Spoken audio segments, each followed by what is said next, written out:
À tous et merci d'être au rendez-vous de ce 20h. Voici les titres. Le Sénégal se lance dans la culture bio à large échelle avec le démarrage des activités du projet BioSoya à Djelali dans le département de Louga. Coût des investissements 5 milliards de francs CFA.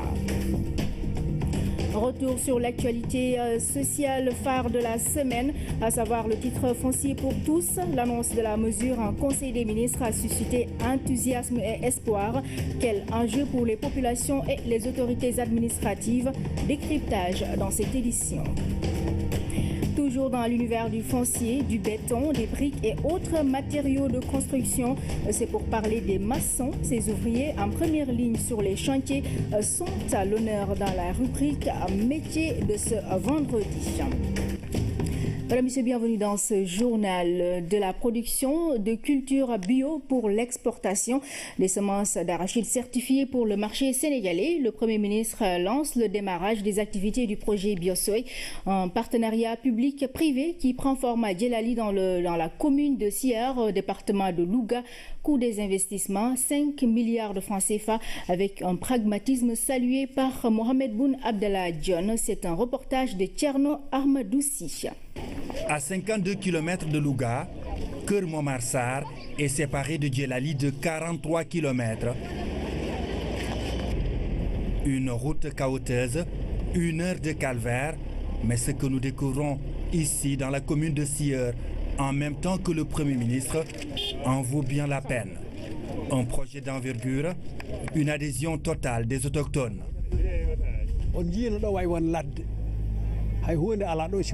Il n'y avait rien ici, ce n'était juste qu'une vaste brousse. Et vous voyez aujourd'hui, les terres seront exploitées et les enfants du terroir vont pouvoir en bénéficier. Un partenariat public-privé, ce vaste périmètre de Djelali a une ambition internationale, avec à la clé un impact positif sur l'économie du Ndiambour, du Sénégal. Le foncier s'est allié avec des leaders mondiaux. Nous avons dans l'actionnariat du projet le groupe NMA Sandos, que tout le monde connaît au Sénégal, qui est un leader de l'industrie. Nous avons le groupe Avril, qui est le numéro 1 français des oléagineux, qui possède la marque Le Sieur, entre autres. Nous avons le groupe marocain Zalar. Nous avons des promoteurs qui ont beaucoup d'expérience et ce sont ces professionnels qui vont gérer le projet avec le FONSIS. Et l'impact sur l'économie sénégalaise, c'est évident. L'impact, c'est économique, c'est de l'exportation, ce sont des emplois, c'est de la production de semences d'arachide pour les agriculteurs sénégalais et c'est un impact immense. Entre la signature du protocole de partenariat et le lancement du projet 10 mois seulement, du pragmatisme, pour le Premier ministre, la marche du Sénégal vers l'émergence en a besoin. C'est cette voie que nous a indiqué le chef de l'État. Comment faire cohabiter les petites exploitations familiales avec le grand capital, les grands investissements. Et ceci en relation bien sûr avec les collectivités territoriales. C'est la voie de l'émergence inclusive, c'est la voie du Sénégal de demain, c'est la voie de la création de la valeur ajoutée, la voie de la création d'emplois également pour notre jeunesse. BioSoy, 1000 hectares au début, 2000 hectares dans un futur proche, des installations techniques de dernière génération, de l'eau disponible. Ici à Djelali, c'est l'agriculture de demain qui démarre aujourd'hui.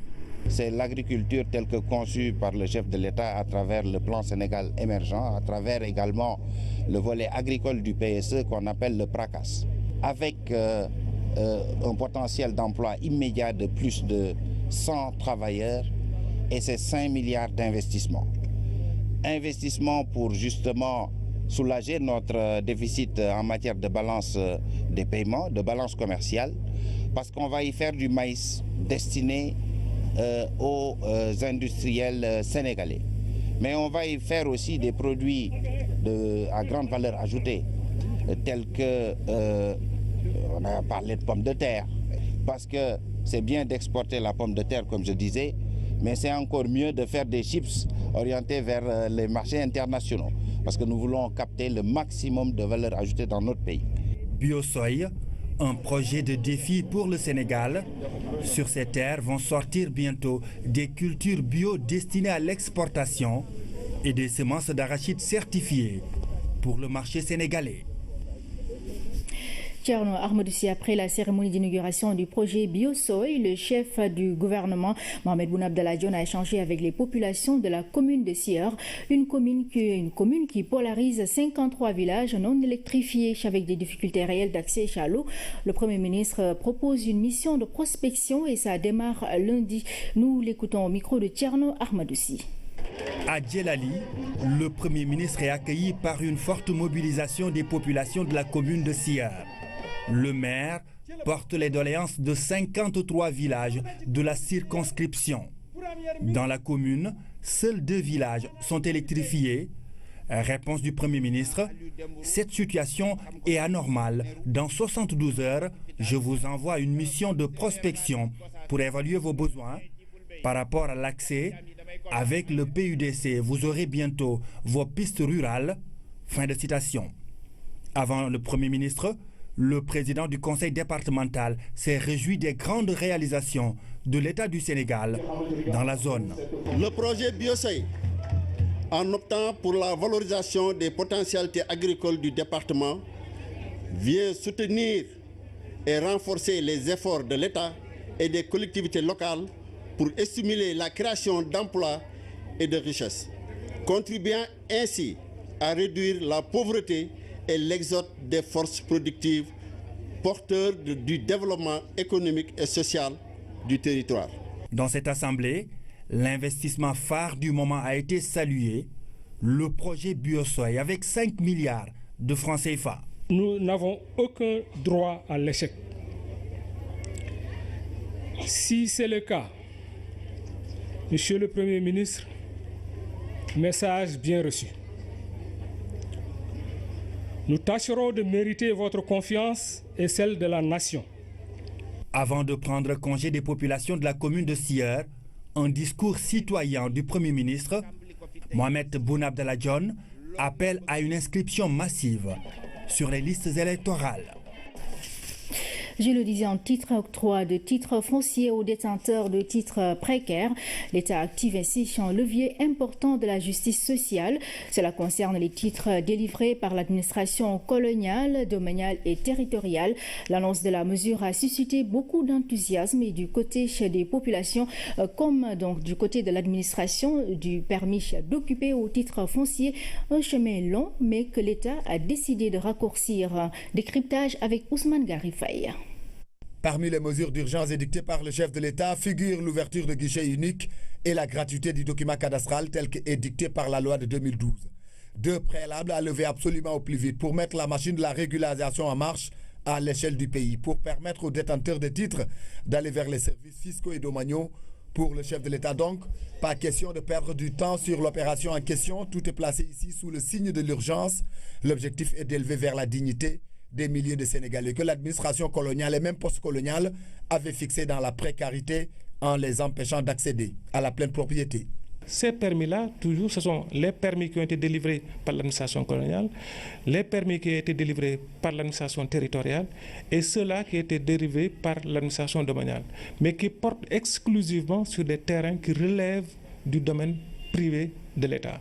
Les titres visés par la mesure ainsi définie au terme de la loi de 2012, il s'agira pour les détenteurs mais également les sociétés de l'État de profiter pleinement des opportunités ouvertes dans le cadre des procédures de régularisation. Le constat a été fait au niveau des parcelles assainies. Nous savons que c'est des assiettes qui sont la propriété de la SNHLM. Mais très peu d'attributaires des parcelles assainies ont aujourd'hui un titre. La SNHLM est une structure de l'État du Sénégal. L'État du Sénégal, en prenant cette décision-là, mais fera pratiquement d'une pierre deux coups. Il sortira la SNHLM de ce carcan dans lequel il est. Parce que la SNHLM s'est engagée en contrepartie d'un paiement de délivrer un titre. Aujourd'hui, quels sont les obstacles pour la SNHLM pour délivrer ce titre-là? Nous essaierons de voir ultérieurement quels sont les obstacles pour leur apporter la solution et marcher à côté des HLM et le tirer certainement, si la SNHLM a des difficultés pour le faire, de le tirer. L'autre pierre certainement tombera dans les concessions des attributaires et de voir eux aussi pourquoi ils ont donné leur argent et qu'ils ne parviennent pas à avoir un titre comme tout le monde. Ils ont essayé, ils ont fait ce qu'il fallait faire, ils se sont inscrits, ils ont payé, on leur doit un titre. Au-delà de la SNHLM, c'est l'État du Sénégal qui doit aider tout citoyen et toute structure à pouvoir faire face à ces obligations. Aujourd'hui, il n'y a pas que le permis d'occuper qui constitue la gêne. Il y a des quartiers qui sont densément occupés, qui sont prévus pour être habités, qui sont effectivement habités par des gens qui n'ont ni droit ni titre. Qu'aujourd'hui, si l'autorité prend l'initiative de permettre à ces quartiers-là, dans la même veine que la transformation des permis en titre foncier, de les tirer et de leur permettre eux aussi d'avoir un titre foncier, de quitter non seulement la précarité dans laquelle ils sont, mais l'illégalité dans laquelle ils sont, et pour avoir un titre foncier. Moi, je pense qu'on ne peut qu'apprécier cette mesure-là. Du cadastre au ministère des Finances, en passant par la commission de contrôle des opérations domaniales et le bureau des domaines de la résidence de l'immeuble, l'administration reste engagée à mettre en musique les notes du chef de l'État. Ça permettra à l'administration fiscale de redoubler d'ardeur, d'être beaucoup plus agressive pour aller vers les gens. Parce que les gens ne détestent pas ou ne tournent pas le dos au bien-être. C'est parce que certainement ils n'en connaissent pas le chemin. Aujourd'hui, le chemin est tracé. L'autorité nous a donné le ton hier. L'administration fiscale va se fortifier, l'administration fiscale va s'engager en dotant ses services de moyens matériels comme moyens humains, pour faire face à la tâche parce qu'elle est immense. C'est donc une opération historique d'envergure qui se profile dans un court et moyen terme à travers le pays, qui nécessite d'importants moyens financiers et humains, un travail intense pour les services du domaine, mais également du cadastre. Et puis l'attaque terroriste de Grand Bassam en Côte d'Ivoire fait reparler d'elle-même à Dakar. La police sénégalaise a mis la main hier sur 2 individus qui seraient en cause dans cette attaque. Les présumés terroristes sont arrêtés aux parcelles assainies à la gare routière des Beaux-Maraîchers. Les précisions de Mamadou Samambo. Voici le véhicule à bord duquel celui qui pourrait être le logisticien du binôme est appréhendé ce jeudi en milieu de journée à hauteur de la gare routière des Beaux-Maraîchers. Avant de tomber, Ould Am Sidel Amin, 35 ans, a séjourné ici aux parcelles assainies à quelques encablures de l'auberge Kër Damel, où a eu lieu la première arrestation, celle de Ould Sidi Mohamed Sina, un gros morceau pour la police criminelle. Il a été établi que ce dernier était en lien direct avec le présumé planificateur des attentats de Grand Bassam en Côte d'Ivoire.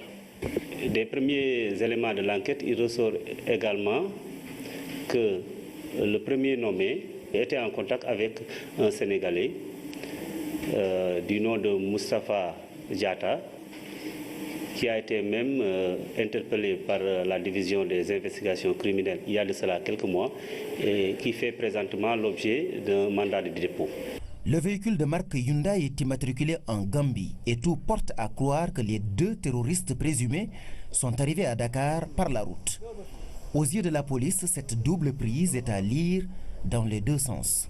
Ce résultat montre à suffisance que le dispositif marche. Cela nous pousse également à nous remettre en question davantage pour dire que si ils ont pu être là, ça veut dire que, quelque part, on doit encore resserrer. L'attaque de Grand Bassam en Côte d'Ivoire avait fait une 20aine de morts et quelques dizaines de blessés. Pour la police, la menace est toujours réelle au Sénégal. Elle invite les populations à une plus grande collaboration. Leur demander d'être encore plus vigilante, parce que la menace, qu'elle soit latente ou palpable, elle est encore là, diffuse ou pas. Mais elle est là, on leur demande juste de collaborer, continuer à collaborer avec les forces de défense et de sécurité. Ould Sidi Mohamed Sina et Ould Am Sidel Amin sont actuellement interrogés derrière cette fenêtre dans les locaux de la division des investigations criminelles.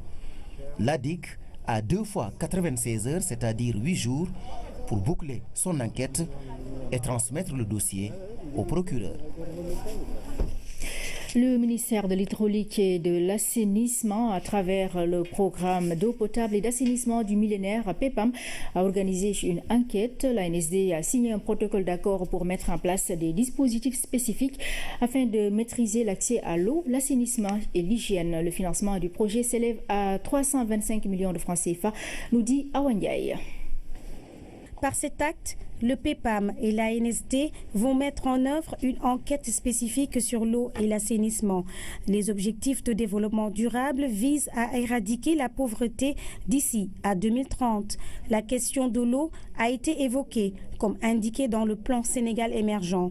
Le gouvernement du Sénégal veut améliorer les conditions de vie des populations. On ne peut pas gérer des ressources, on ne peut pas gérer un secteur si on ne peut pas mesurer les paramètres de ce secteur. Et c'est ça l'importance. On est en 2017, il faut mesurer la situation du Sénégal. Où est-ce qu'on en est en matière d'accès à l'eau? Où est-ce qu'on en est en matière d'assainissement et jusqu'à la qualité de l'eau, en matière de qualité de l'eau, où est-ce qu'on en est? Parce qu'on va le mesurer. Mais aussi le caractère abordable de l'eau, c'est-à-dire le prix qu'il faut payer pour accéder à l'eau par rapport au pouvoir d'achat des ménages. L'objectif de cette enquête consiste à collecter des informations auprès des ménages dans les 14 régions du Sénégal. Maintenant, on va aller plus loin, éradiquer la pauvreté et atteindre pour nous l'accès universel à l'eau potable et à des services d'assainissement.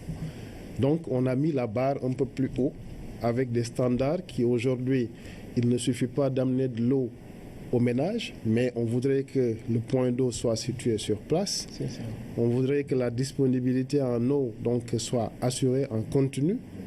On veut également que l'eau qu'on donne aux ménages soit libre de toute contamination. Le projet sera réalisé par l'Agence nationale de la statistique et de la démographie pour une durée de 5 mois.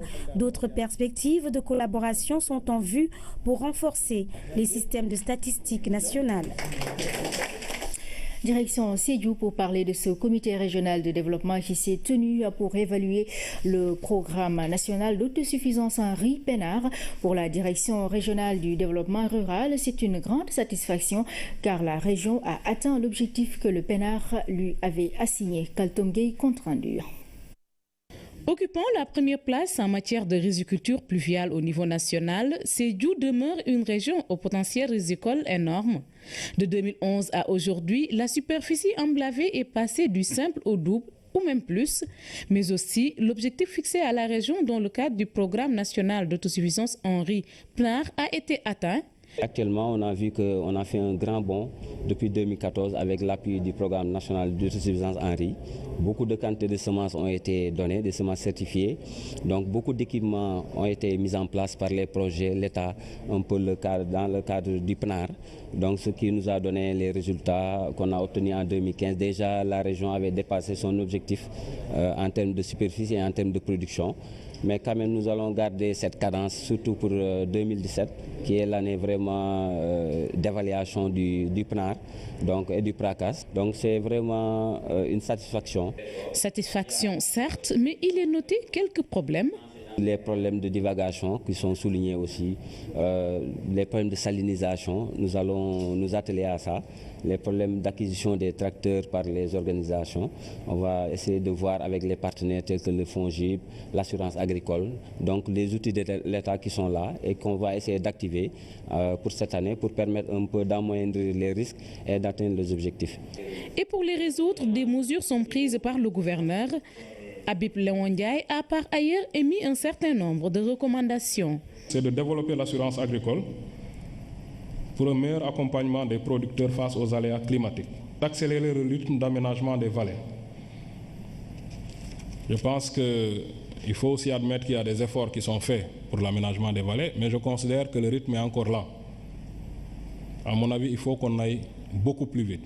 Cinquième recommandation, c'est d'intensifier la communication sur les différentes variétés de semences pour aider les producteurs dans le choix des variétés les plus adaptées. Ce comité régional de développement d'évaluation du PNAR a permis aux acteurs d'échanger sur les bons résultats obtenus.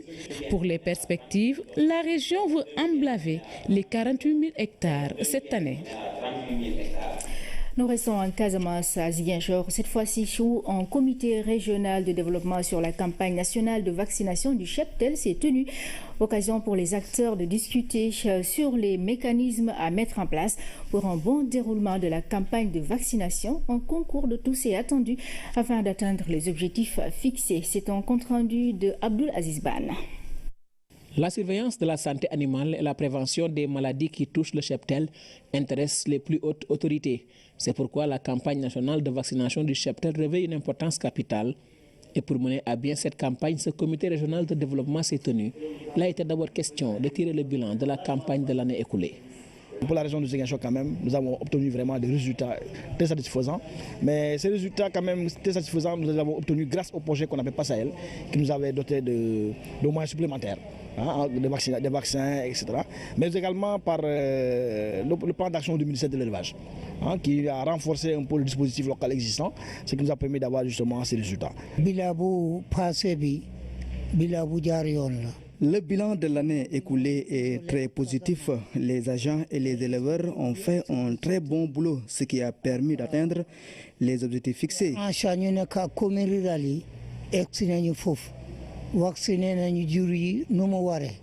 Il faut que l'on continue sur cette lancée pour le bien de l'élevage.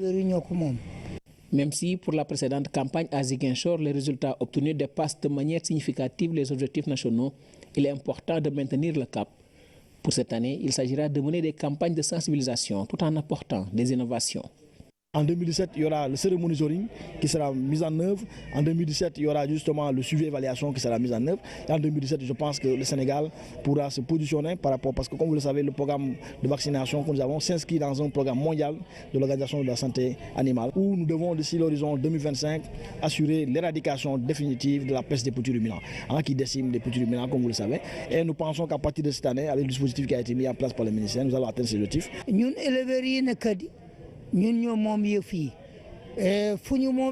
Cette campagne, c'est pour nous les éleveurs. Je pense que si nous passons le mot, nous allons informer vite et bien. Dans tous les départements, nous allons sensibiliser les éleveurs.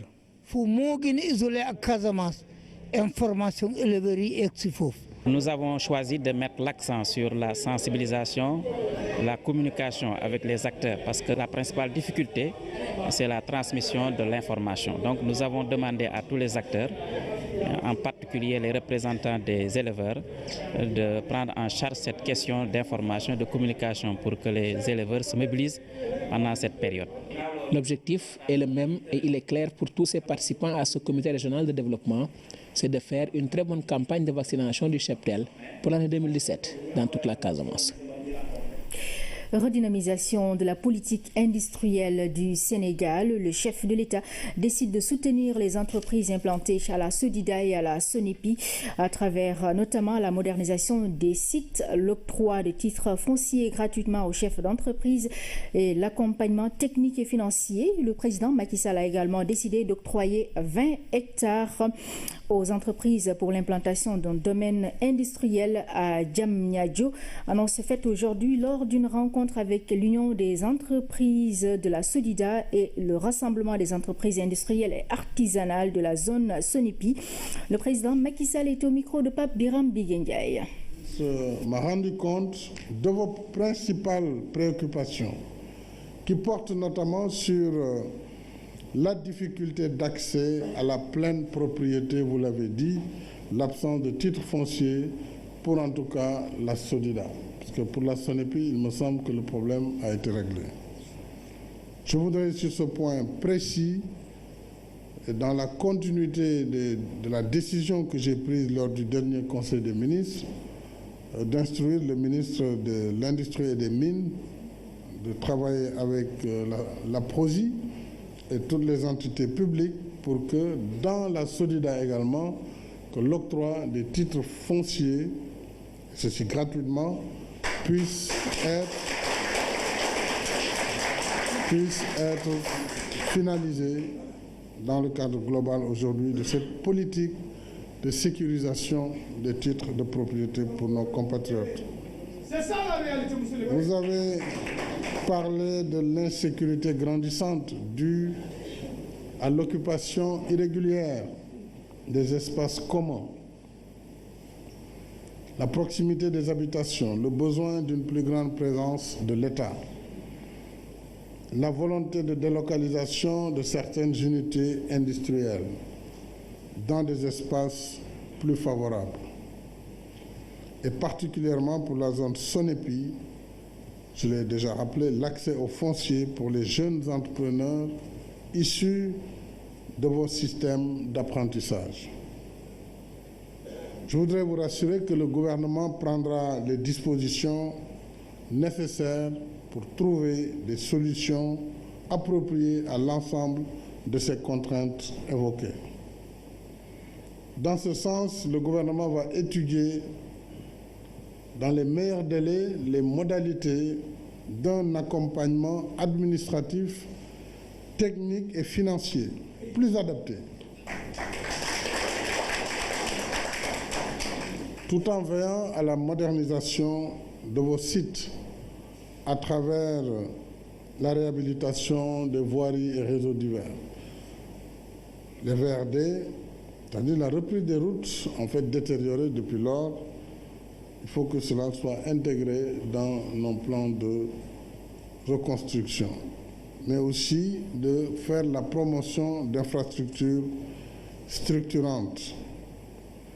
Dans le même sillage, et pour faire face à l'étroitesse grandissante des zones de la Sodida et de la Sonepi, le ministre chargé de l'Industrie prendra les dispositions appropriées en relation avec la délégation pour la gestion des pôles urbains de Diamniadio et de Lagos, en particulier, et le ministre en charge de l'urbanisme pour doter les 20 hectares destinés à votre projet de domaine industriel de Diamniadio. Nous reviendrons plus en détail sur cette rencontre dans nos prochaines éditions avec Pape Biram Bigué Ndiaye. En attendant, parlons santé. Le manque de sang est une importante cause de mortalité. Pour y faire face, l'association des donneurs bénévoles s'est lancée dans une caravane sur l'ensemble du territoire. À l'étape de Dalal Diam à Guédiawaye, des soldats, des femmes et des jeunes de mouvements associatifs sont venus en renfort. Il y avait aussi des représentants des collectivités locales, nous dit Oumar Diaw. Dans leur tenue de combat, ils sont venus massivement répondre à ce qu'ils considèrent comme un devoir, sauver des vies. C'est d'ailleurs d'une certaine façon le don de soi qui caractérise le soldat. Ils ont tendu leurs bras pour offrir de leur sang. Je suis fier de donner mon sang aujourd'hui à un être humain. La cérémonie se passe dans l'enceinte d'un hôpital, Dalal Diam, tout un symbole. Sachez qu'en donnant de votre sang, vous contribuez aussi à l'émergence de ce pays-là. Vous faites de ce concept armée-nation une réalité. Il n'y avait pas que des hommes en battle dress. Cette dame est une initiée. Et ça, c'est ma 3e fois. Il faut mobiliser toute la population à donner du sang. D'autres femmes sont venues en nombre. Les Badianougor, ces marraines de quartier, ne sont-elles pas à la pointe de la lutte pour une meilleure santé des femmes, des enfants et des familles? On ne veut plus entendre une femme qui donne naissance et qui meurt. Le mouvement Navetan, qui regroupe en majorité des jeunes, n'a pas manqué le rendez-vous. Le don du sang est inscrit dans ses activités. Le 3e objectif de Navetan, c'est contribuer à l'effort de santé publique.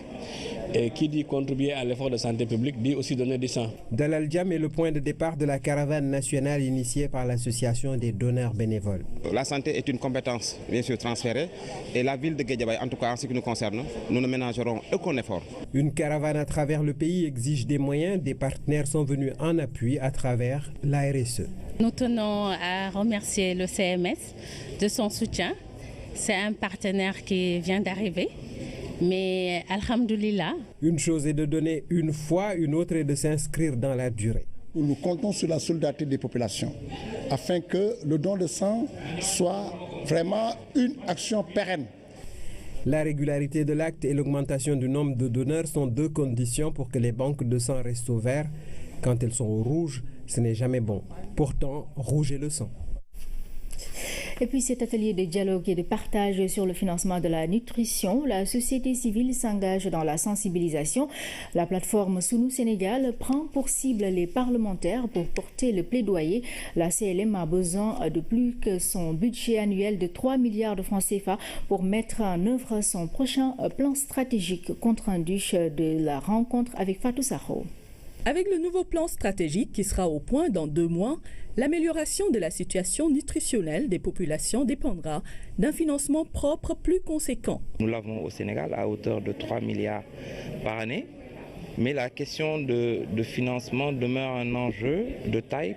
Aujourd'hui, le nouveau document de politique a donné des orientations claires par rapport à la responsabilisation des différents secteurs sur les questions de nutrition. Et le Parlement est l'allié naturel, justement, pour pouvoir mobiliser les ressources au sein même des différents secteurs. C'est ce qu'a compris la plateforme Sen Sénégal, qui regroupe une quarantaine d'organisations civiles. Après les élus locaux, elle implique les parlementaires pour porter le plaidoyer. Nous avons organisé cette session de dialogue pour qu'avec les parlementaires, amener le gouvernement à allouer suffisamment de ressources endogènes et un financement durable de la nutrition. Un objectif que la dizaine de représentants de la 12e législature présents à cet atelier compte bien s'approprier. Nous avons l'intention de nous constituer en un réseau parlementaire, pousser l'action, notamment le plaidoyer pour avoir plus de ressources pour la nutrition, notamment la CLM, mais également au niveau des différents secteurs qui s'occupent de la nutrition, notamment l'éducation, la santé, l'agriculture, parler plus de sécurité alimentaire et nutritionnelle. Au Sénégal, la malnutrition reste une question importante, avec une prévalence relativement élevée de 66% chez les femmes enceintes en fer, 20% pour la malnutrition chronique et 10% pour celle aiguë. Elle peut impacter le développement économique et social. Intéressons-nous à présent à la fonction de gestionnaire des ressources humaines. Le secteur qui est devenu très large aujourd'hui est diversifié. Les responsables des ressources humaines sont surtout formés autour de 3 principes, à savoir l'acquisition, le développement et la rétention. Que faut-il aux jeunes pour s'insérer dans ce milieu très sélectif? Réponse dans ce sujet réalisé par René Massigo-Diouf. Les entreprises doivent en partie leur bien-être à une politique idoine de gestion des ressources humaines. La fonction est devenue de nos jours très large. Elle va de la gestion du personnel à celle des avancements, des carrières ou encore de l'adaptabilité du profil de l'employé à l'emploi occupé. La gestion des ressources humaines dans n'importe quelle entreprise que vous verrez a 3 missions régaliennes qui ont toujours été ces missions de tout temps. La première mission, c'est l'acquisition du personnel. L'acquisition du personnel nécessaire pour faire le travail. Par acquisition, on entend toutes les actions de recrutement, avec à la clé des contrats à durée indéterminée ou déterminée. C'est toutes les actions de mise à disposition de personnel, notamment par le personnel intérimaire. Ces effectifs et ces compétences ont pour finalité de contribuer, d'aider l'entreprise à réaliser ses objectifs. Il faut que les compétences requises pour tenir les postes au niveau de l'entreprise correspondent aux compétences qui sont acquises par le personnel, et pour avoir cette adéquation, il va jouer sur un certain nombre de leviers qui sont le recrutement, la formation, la mobilité, la rémunération, etc. Le domaine demeure l'un des plus diversifiés. Les experts considèrent la gestion des ressources humaines comme une fonction qui comporte l'essentiel des outils de management. Elle intègre surtout dans le lieu de travail l'acquisition, le développement et ce qu'ils appellent la rétention. Direction, département ou simple service, les sociétés jugent de l'opportunité des mécanismes à mettre en place. Un DRH, il sert à acquérir, développer et retenir tout le personnel et les compétences qui sont nécessaires pour le bon fonctionnement de l'entreprise. Vous avez recruté la personne, ça a un coût, vous l'avez développée, vous avez investi de l'argent sur cette personne pour qu'elle ait des compétences. Maintenant, il faut essayer de la retenir, parce que sinon tout l'investissement que vous avez fait sur cette personne est perdu. Les gestionnaires des ressources humaines n'ont pas toujours eu les mêmes profils. La tendance pour les entreprises est de changer d'approche. Presque partout, les titulaires du poste ont les qualifications techniques requises. Dans plusieurs instituts, l'intitulé de la formation est GRS, gestion des ressources humaines. Étudiée dans le cadre d'une spécialisation il y a quelques années, elle fait l'objet de formations pratiques dès la première année. À la base, une série d'enseignements est dispensée. Nous, au Sénégal, nous sommes pionniers quand même parce que nous sommes les premiers à avoir pris le parti de commencer à former dès la première année en gestion des ressources humaines. Mais généralement, c'est des opérationnels qui doivent maîtriser les éléments en rapport à l'administration du personnel. Et il y a également quelques éléments de développement des ressources humaines. À niveau master, c'est plus dans le développement des ressources humaines, mais avec également une bonne maîtrise des aspects administratifs parce que dans la plupart des entreprises, compte tenu de la raréfaction des ressources, donc elles font beaucoup de l'administration du personnel et un peu moins le développement en fait, des ressources humaines. Les jeunes, en général, ils ont une formation qui est traditionnellement très théorique et c'est la raison d'ailleurs pour laquelle les écoles l'ont bien compris et ont commencé à intégrer les stages très tôt. Le diplôme leur donne du savoir, il faudrait qu'elles développent leur employabilité par l'acquisition de compétences dont l'entreprise a besoin. Les outils traditionnels de gestion des ressources humaines sont liés au recrutement et à la formation. On peut citer également la motivation qui a trait aux avantages et à l'attractivité. À côté, de nouvelles méthodes sont expérimentées pour donner aux salariés le meilleur environnement de travail possible. Les DRH sont également dans les métiers du bâtiment. Dans la suite de notre série consacrée à ce secteur, justement, nous faisons ce soir un zoom sur les maçons. Ces ouvriers sont les premiers à intervenir sur un chantier pour la construction proprement dite. Les marchés sont juteux, mais il faut une condition physique impeccable pour faire une fondation. La rubrique métier est signée Louise Bizza. Hassan et ses collègues maçons viennent de gagner un marché de construction d'un immeuble collectif d'habitation. Pour la réalisation de ce jackpot, ils se déploient pour la mise en place des fondations du futur immeuble. On creuse les fouilles, on pose les semelles, on les coule, en même temps les chaînages et la maçonnerie pleine, c'est-à-dire les briques pleines. On pose les briques pleines, on met les remblais et puis le dallage. Ici, c'est l'union du gros œuvre. On implante les murs et les planchers, assemblage de briques par ici, coulage de béton par là. Dans ce chantier, on respecte scrupuleusement le plan de construction. Même si le technicien est là, le maçon, il faut lui donner une copie du plan pour pouvoir construire la maison. Le travail en équipe permet de monter très rapidement les cloisons et les dalles. Un maçon, c'est un ouvrier, comme tous les autres, un ouvrier du bâtiment. Dur physiquement, ce métier demande beaucoup d'énergie. De l'énergie, il en faut pour passer d'une étape à une autre. Implanter d'abord le bâtiment, c'est-à-dire poser les chaises d'implantation, mettre les axes, c'est-à-dire qui vont sortir les poteaux, les différentes semelles. L'étape du chaînage est très importante. À ce stade de la construction, il faut avoir l'âme d'un bâtisseur. Après élévation, on commence l'élévation des poteaux et la maçonnerie creuse, la dalle, ainsi de suite. On ne recrute pas n'importe quel maçon pour construire une villa de standing. Il faut des maçons bien qualifiés. Cet immeuble constitue l'exemple type à reproduire. Pour bien faire les choses, ils suivent à la lettre les consignes du chef de chantier. On essaie de les suivre sur les chantiers. C'est là-bas qu'on recrute les maçons. Pour les deux parties, l'objectif est de gagner de l'argent. Seulement, le paiement de la main-d'œuvre du maçon se fait au fur et à mesure qu'on avance dans la construction. C'est par décompte de chaque niveau. Ça joue aussi sur la surface. Les débouchés dans ce domaine, il en existe. Après quelques années d'expérience, le maçon peut devenir chef de chantier ou travailler à son propre compte. Le simple fait de penser aux perspectives d'évolution crée parfois des confusions au sein du chantier. Les difficultés, c'est comme dans tous les métiers. Tout métier a des hauts et des bas. Le métier de maçon est encore accessible sans diplôme. C'est en forgeant qu'on devient forgeron. On n'a pas du matériel et l'organisation du chantier. Cependant, plusieurs niveaux de formation existent, permettant aux maçons d'élargir sa palette de compétences. À des écoles, ils forment des niveaux CAP, des maçons, des niveaux CAP, des niveaux BEP aussi. Le maçon est le premier à intervenir sur un chantier après le terrassier qui prépare le sol. À l'aide d'un plan de construction, il maçonne les murs par assemblage de matériaux tels que les briques, les plâtres, bref du béton. Il possède en outre des compétences d'autant plus indispensables que la qualité de son job dépend de la solidité du bâtiment. Le manque de rigueur dans ce domaine peut conduire à des effondrements d'immeubles. Voilà pour la rubrique métiers. Toujours dans notre série chez les métiers du bâtiment, nous vous ferons découvrir le métier de peintre vendredi prochain. Et puis l'actualité internationale nous mène en Afrique du Sud. La manifestation anti-immigrés qui s'est déroulée ce matin a été dispersée par la police. Depuis 2 semaines, des incidents sont notés à Johannesburg et Pretoria. Certains habitants accusent les étrangers d'encourager la criminalité. Le récit de Sedina Alunfal.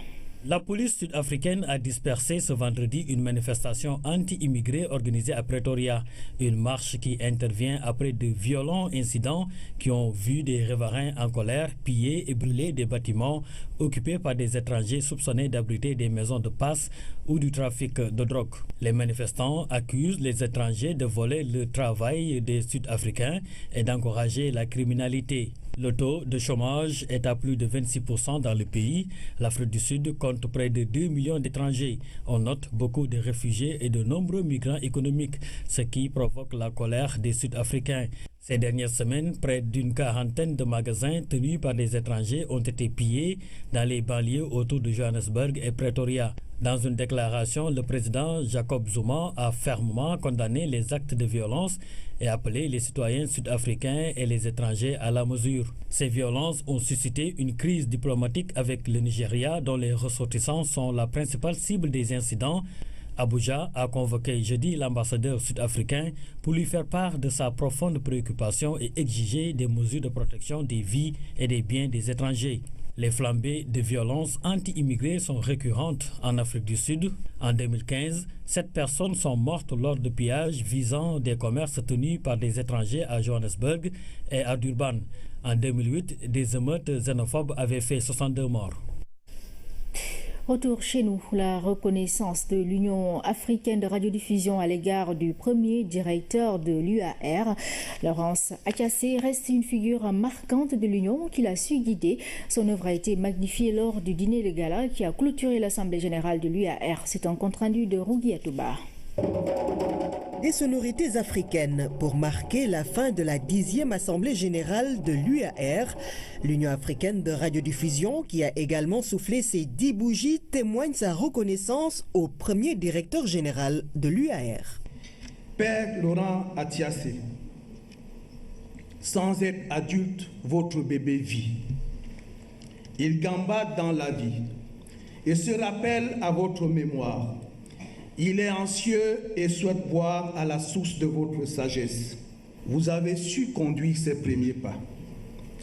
Même lorsque laminé par la maladie, même lorsqu'on vous croyait perturbé par le découragement, vous étiez là, présent pour défendre les intérêts de l'Union. Un hommage est rendu au patriarche qui reste fier de ses successeurs. Nous sommes confiants en l'Union qui est maintenant sur le bon chemin et de ce qu'elle se porte bien. Je suis fier de vous et du travail accompli. L'Union africaine de radiodiffusion souhaite encore bénéficier des conseils éclairés d'un sage pour relever les défis et atteindre ses objectifs. Et puis le groupe Société Générale a fêté à Dakar le premier anniversaire de son Lab Innovation. L'initiative a pour objectif de stimuler et d'accélérer l'innovation au sein de toutes les filiales d'Afrique subsaharienne du groupe. Le directeur général du groupe Société Générale en visite au Sénégal a tenu une conférence de presse compte rendu à Damsila. Créé en février 2016, le Lab Innovation de la Société Générale, hébergé par Jocolabs, a pour but de tester l'adéquation des projets innovants du groupe avec les tendances du marché local. Il pourra ensuite développer les idées jugées pertinentes et en accompagner leur mise en œuvre dans les réseaux Société Générale en Afrique. Ces innovations étant tournées d'une part vers la logique d'inclusion financière, favoriser au maximum l'accès aux services financiers pour l'ensemble des citoyens des pays concernés et du Sénégal en particulier, mais aussi une amélioration permanente de la qualité de service, de la satisfaction clientèle. Pour renforcer son interaction avec l'environnement local, le Lab Innovation entre en contact permanent avec les acteurs et start-up, entrepreneurs, experts, entre autres. Actuellement, une dizaine de projets sont incubés et le déploiement des 3 projets pilotés issus de Hackathon est annoncé. Il s'agit de e-ticket, Banquise et Willy Bank. On veut vraiment rentrer dans une dynamique d'économie distribuée parce qu'on croit en cette jeunesse africaine-là et on croit aux startups. La Société Générale, je pense, a compris, c'est qu'elle ne veut pas faire l'Afrique seule. Elle veut faire l'Afrique avec les Africains. Et je pense que ça, c'est justement s'adosser pour bien comprendre aujourd'hui les besoins du terrain, y trouver des réponses ensemble. L'événement a été aussi une occasion pour le groupe de réaffirmer l'importance de l'Afrique dans sa stratégie de développement à travers des initiatives innovantes. Vous vivez une révolution formidable en matière de bancarisation que nous devons accompagner si nous voulons jouer pleinement notre rôle de promoteur du développement économique en Afrique. Et cette révolution, nous avons décidé de ne plus la vivre seuls. Nous prenons l'engagement d'être un exemple, une référence de responsabilité sur le marché sénégalais et espérons que ça va pouvoir permettre également à l'industrie tout entière d'épouser ces standards-là et de faire propulser nos économies vers les standards internationaux. Présent dans 18 pays africains, le groupe Société Générale a un bon positionnement dans la région qui lui permet d'offrir à ses clients l'expertise et le savoir-faire d'une banque internationale et la proximité d'une banque locale. En Afrique, le groupe accompagne les économies locales et sert près de 3,5 millions de clients, dont 150 000 entreprises. Et puis dans l'actualité sportive, la 39e Assemblée générale de la Confédération africaine de football aura lieu le 16 mars 2017 à Addis Abeba. Elle sera l'occasion pour l'instance du football africain de réélire un nouveau président. Ahmed Ahmad de Madagascar fera face donc à Issa Hayatou, le Camerounais, qui se présente pour la 8e fois. Nous les explications de Fatoumata Savané. Elles seront 5 associations membres de la Confédération africaine de football regroupant 54 pays à voter pour l'élection d'un nouveau président de la Confédération africaine de football. L'organisation fêtière du football continental a connu au total 4 présidents en 60 ans. Ahmed Ahmad, le Malgache, fera face au Camerounais Issa Hayatou à la tête de l'institution depuis 16 ans. Le Camerounais, enseignant de formation, va briguer son 8e mandat. À 70 ans, Hayatou bénéficie encore de la confiance de certaines fédérations. Mais pour son adversaire, la CAF a besoin d'être réformée et a surtout besoin d'une nouvelle génération de leadership. Le challenger, ancien ministre des Sports de Madagascar, compte relever le défi. Après le 16 mars 2017, date de l'élection, le nouveau président de la CAF ne pourra exercer cette fonction qu'au maximum pendant 12 ans, soit 3 mandats de 4 années. Voilà, après cette édition, vous pourrez suivre votre émission Face aux citoyens. Ce soir, c'est au tour du ministre de l'intégration africaine, Khadim Diop. Ce sera dans quelques instants avec Pape Atoumane Diaw et tous ses chroniqueurs. Voilà, ainsi se referme cette édition. Merci à vous de l'avoir suivi. Très bonne soirée sur la RTS 1.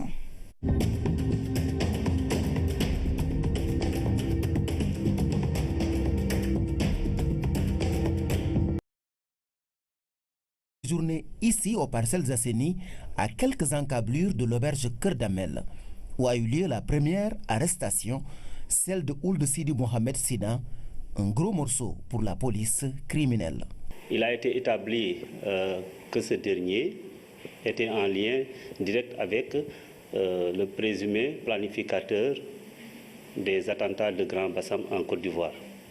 Des premiers éléments de l'enquête, il ressort également que le premier nommé était en contact avec un Sénégalais du nom de Moustapha Diatta, qui a été même interpellé par la division des investigations criminelles il y a de cela quelques mois et qui fait présentement l'objet d'un mandat de dépôt. Le véhicule de marque Hyundai est immatriculé en Gambie et tout porte à croire que les 2 terroristes présumés sont arrivés à Dakar par la route. Aux yeux de la police, cette double prise est à lire dans les 2 sens. Ce résultat montre à suffisance que le dispositif marche. Cela nous pousse également à nous remettre en question davantage pour dire que si ils ont pu être là, ça veut dire que quelque part on doit encore resserrer. L'attaque de Grand Bassam en Côte d'Ivoire avait fait une 20aine de morts et quelques dizaines de blessés. Pour la police, la menace est toujours réelle au Sénégal Elle invite les populations à une plus grande collaboration.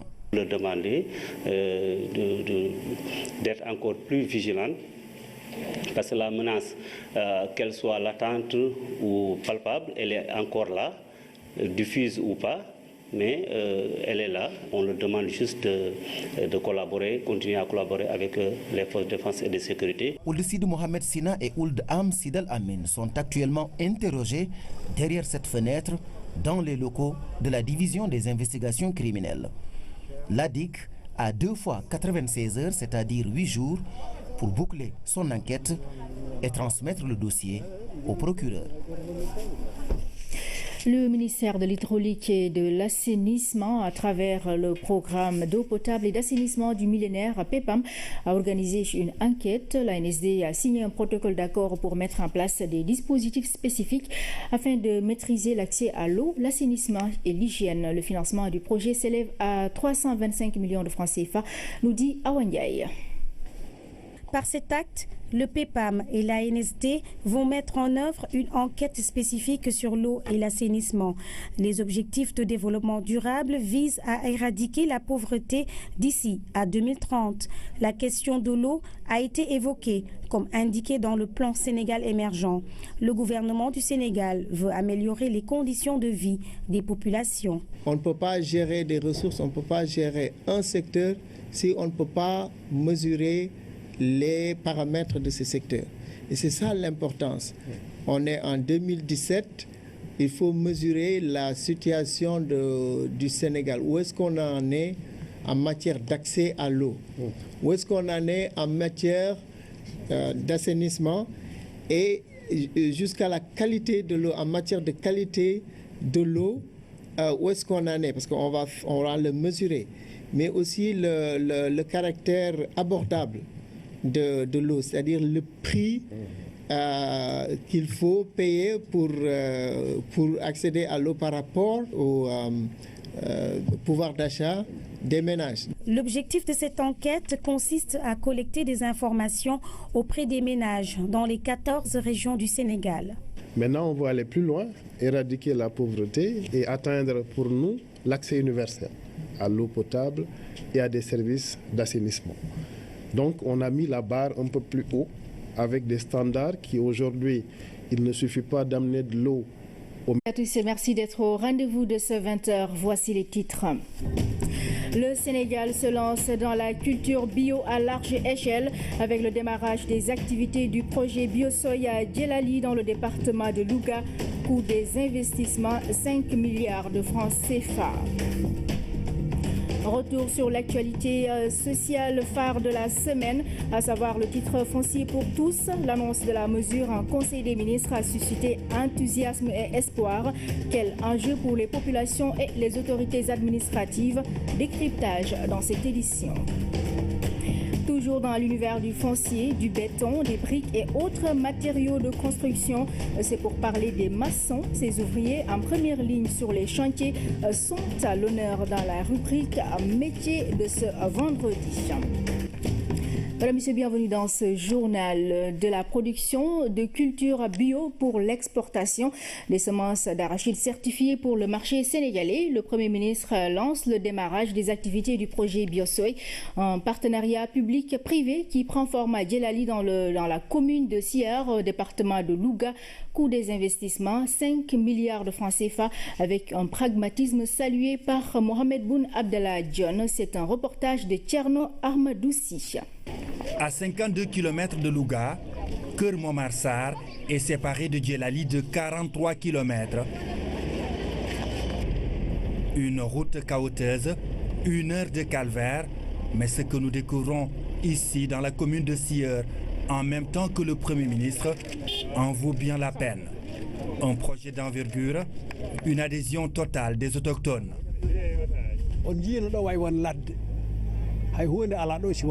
Il n'y avait rien ici, ce n'était juste qu'une vaste brousse. Et vous voyez aujourd'hui, les terres seront exploitées et les enfants du terroir vont pouvoir en bénéficier. Un partenariat public-privé, ce vaste périmètre de Djelali a une ambition internationale, avec à la clé un impact positif sur l'économie du Ndiambour du Sénégal. Le FONSIS s'est allié avec des leaders mondiaux.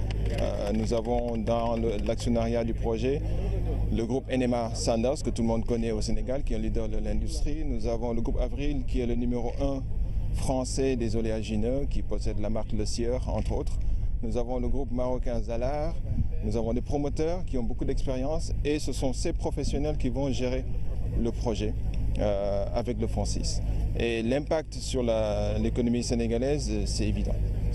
L'impact, c'est économique, c'est de l'exportation, ce sont des emplois, c'est de la production de semences d'arachide pour les agriculteurs sénégalais et c'est un impact immense.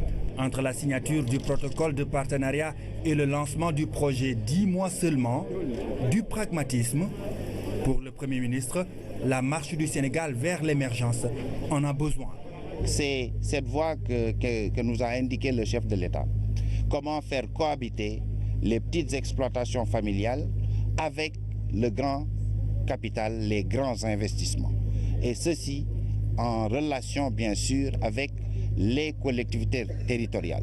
C'est la voie de l'émergence inclusive, c'est la voie du Sénégal de demain, c'est la voie de la création de la valeur ajoutée, la voie de la création d'emplois également pour notre jeunesse.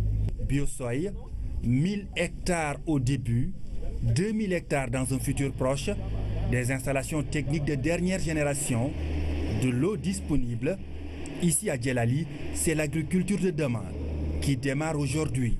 C'est l'agriculture telle que conçue par le chef de l'État à travers le plan Sénégal émergent, à travers également le volet agricole du PSE qu'on appelle le PRACAS, avec un potentiel d'emploi immédiat de plus de 100 travailleurs et c'est 5 milliards d'investissements. Investissement pour justement soulager notre déficit en matière de balance des paiements, de balance commerciale, parce qu'on va y faire du maïs destiné aux industriels sénégalais. Mais on va y faire aussi des produits à grande valeur ajoutée, tels que, on a parlé de pommes de terre, parce que c'est bien d'exporter la pomme de terre, comme je disais, mais c'est encore mieux de faire des chips orientés vers les marchés internationaux, parce que nous voulons capter le maximum de valeur ajoutée dans notre pays. Biosoy, un projet de défi pour le Sénégal. Sur ces terres vont sortir bientôt des cultures bio destinées à l'exportation et des semences d'arachide certifiées pour le marché sénégalais. Thierno Ahmadoussi, après la cérémonie d'inauguration du projet Biosoy, le chef du gouvernement, Mohamed Boun Abdallah Dionne, a échangé avec les populations de la commune de Sieur, une commune qui polarise 53 villages non électrifiés avec des difficultés réelles d'accès à l'eau. Le Premier ministre propose une mission de prospection et ça démarre lundi. Nous l'écoutons au micro de Thierno Ahmadoussi. À Djelali, le Premier ministre est accueilli par une forte mobilisation des populations de la commune de Sieur. Le maire porte les doléances de 53 villages de la circonscription. Dans la commune, seuls 2 villages sont électrifiés. Réponse du Premier ministre, cette situation est anormale. Dans 72 heures, je vous envoie une mission de prospection pour évaluer vos besoins. Par rapport à l'accès, avec le PUDC, vous aurez bientôt vos pistes rurales. Fin de citation. Avant le Premier ministre, le président du conseil départemental s'est réjoui des grandes réalisations de l'État du Sénégal dans la zone. Le projet Biosoy, en optant pour la valorisation des potentialités agricoles du département, vient soutenir et renforcer les efforts de l'État et des collectivités locales pour stimuler la création d'emplois et de richesses, contribuant ainsi à réduire la pauvreté et l'exode des forces productives porteurs du développement économique et social du territoire. Dans cette assemblée, l'investissement phare du moment a été salué, le projet Biosoy avec 5 milliards de francs CFA. Nous n'avons aucun droit à l'échec. Si c'est le cas, Monsieur le Premier ministre, message bien reçu. Nous tâcherons de mériter votre confiance et celle de la nation. Avant de prendre congé des populations de la commune de Sieur, un discours citoyen du Premier ministre, Mohamed Boun Abdallah Dionne appelle à une inscription massive sur les listes électorales. Je le disais, en titre octroi de titres fonciers aux détenteurs de titres précaires. L'État active ainsi un levier important de la justice sociale. Cela concerne les titres délivrés par l'administration coloniale, domaniale et territoriale. L'annonce de la mesure a suscité beaucoup d'enthousiasme et du côté des populations comme donc du côté de l'administration du permis d'occuper au titre foncier. Un chemin long mais que l'État a décidé de raccourcir. Décryptage avec Ousmane Garifaye. Parmi les mesures d'urgence édictées par le chef de l'État figure l'ouverture de guichets uniques et la gratuité du document cadastral tel qu'édicté par la loi de 2012. Deux préalables à lever absolument au plus vite pour mettre la machine de la régularisation en marche à l'échelle du pays, pour permettre aux détenteurs de titres d'aller vers les services fiscaux et domaniaux. Pour le chef de l'État donc, pas question de perdre du temps sur l'opération en question. Tout est placé ici sous le signe de l'urgence.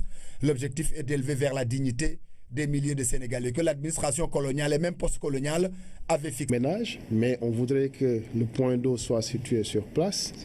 On voudrait que la disponibilité en eau donc soit assurée en continu.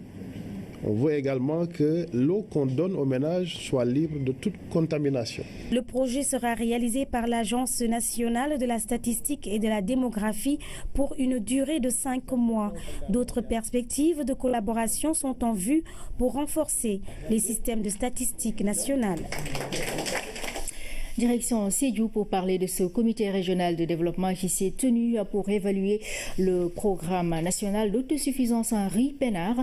Pour la direction régionale du développement rural, c'est une grande satisfaction car la région a atteint l'objectif que le PENAR lui avait assigné. Kaltom Gueye, compte rendu. Occupant la première place en matière de riziculture pluviale au niveau national, Sédhiou demeure une région au potentiel rizicole énorme. De 2011 à aujourd'hui, la superficie emblavée est passée du simple au double ou même plus, mais aussi l'objectif fixé à la région dans le cadre du programme national d'autosuffisance en riz PNAR a été atteint. Actuellement, on a vu qu'on a fait un grand bond depuis 2014 avec l'appui du programme national d'autosuffisance en riz. Beaucoup de quantités de semences ont été données, des semences certifiées. Donc beaucoup d'équipements ont été mis en place par les projets, l'État, un peu dans le cadre du PNAR. Donc ce qui nous a donné les résultats qu'on a obtenus en 2015. Déjà, la région avait dépassé son objectif en termes de superficie et en termes de production. Mais quand même, nous allons garder cette cadence, surtout pour 2017, qui est l'année vraiment d'évaluation du PNAR et du PRACAS. Donc c'est vraiment une satisfaction. Satisfaction, certes, mais il est noté quelques problèmes. Les problèmes de divagation qui sont soulignés aussi, les problèmes de salinisation, nous allons nous atteler à ça. Les problèmes d'acquisition des tracteurs par les organisations.